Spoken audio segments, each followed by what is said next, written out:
Hey everybody, I'm your guide, and this is the 11th entry in a series of more than 150 entries where we'll look at the fascinating and often frightening monsters inscribed in our trusty monster manual.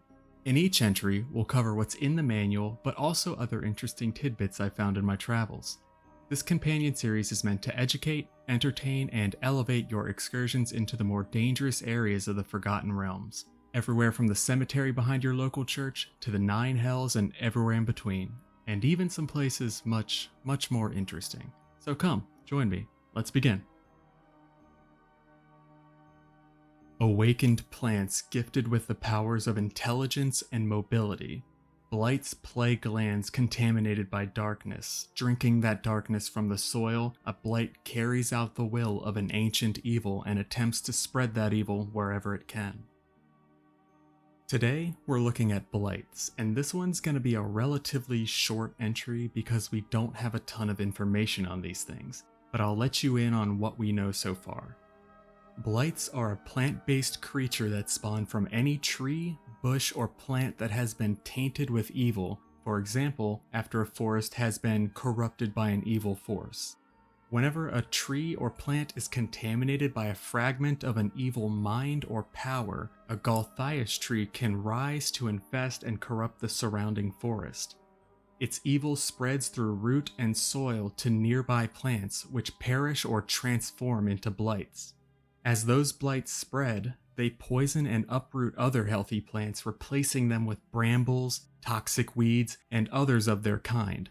In time, an infestation of blights can turn any land or forest into a place of pure corruption. But as far as where they come from, here is what our monster manual tells us. Legends tell of a vampire named Galthias who worked terrible magic and raised up an abominable tower called Nightfang Spire. Galthias was undone when a hero plunged a wooden stake through his heart, but as the vampire was destroyed, his blood infused the stake with a dreadful power.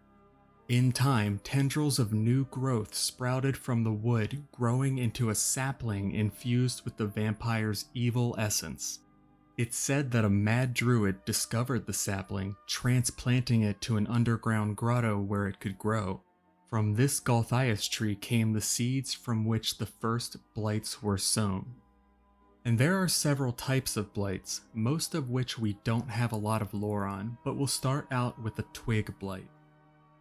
Twig blights are the smallest type of blights, resembling humanoid, leafless shrubs, complete with limbs and a head. They can root themselves in soil, becoming indistinguishable from regular dead shrubs, which is what they do when living prey are scarce. They can see up to 60 feet in front of them, but beyond that radius, they're completely blind. Groups of rooted twig blights can resemble piles of firewood or debris, and are very dry, which causes them to be especially susceptible to fire. Although twig blights tend to be rather independent creatures, it's said that most, if not all of them, are directly controlled by a Galthias tree. These creatures seek out campsites and watering holes, rooting there to set up ambushes for potential victims coming to drink or rest. Huddled together in groups, twig blights blend in with the area's natural vegetation, giving them the perfect camouflage required to set a trap. Twig blights can technically stay alive by drawing nutrients from the ground through their roots, but they vastly prefer to feast on blood, which they typically acquire by raking opponents with their tree-like claws. And unfortunately, that's the extent of my insight regarding this variant of blight. So perhaps if any of you adventurers come across any of these dark beings, you can share some of what you've learned about them in the process. Up next, I want to move on to the needle blight, but before that, I'd like to mention something. For the remaining variants, there is an incredible lack of information regarding them, so all I can do is reiterate what our monster manual has to say about the creatures. Now, I can imagine for each and every one of these creatures, similar behaviors will exist between them. For example, one can probably expect each of them to have a kind of penchant for fresh blood. They're all also, more than likely, controlled by a local Galthias tree, and I would also imagine that you could rely on fire if ever ambushed by one of them. But regardless, here is what our manual says about the needle blight.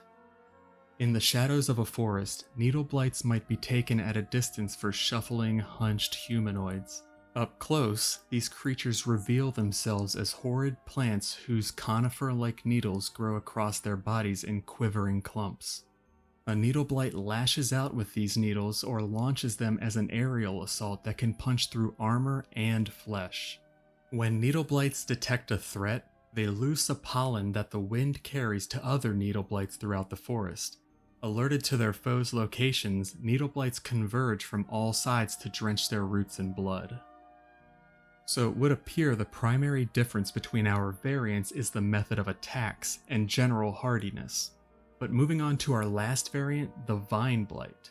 Let's see what our manual has on these guys. Appearing as masses of slithering creepers, vine blights hide in undergrowth and wait for their prey to draw near. By animating the plants around them, vine blights entangle and hinder their foes before attacking. Vine blights are the only blights capable of speech. Through its connection to the evil spirit of the Galthias tree it serves, a vine blight speaks in a fractured version of its dead master's voice.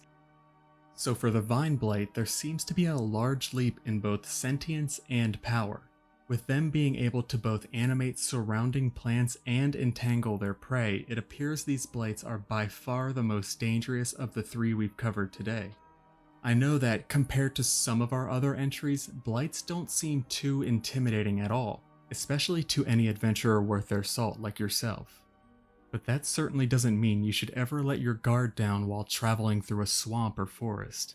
Even the toughest adventurers can be caught flat-footed and taken down by enough foes. And that's where we'll stop this entry. Kind of a short one, I admit, but this is all part of a greater project to learn and teach others about the kinds of foes that exist in our wonderful Forgotten Realms. Up next, I believe we have the Bugbear, so I hope you'll join me for that one as well. For now, this is your guide signing out. Be safe, take care, and happy trails.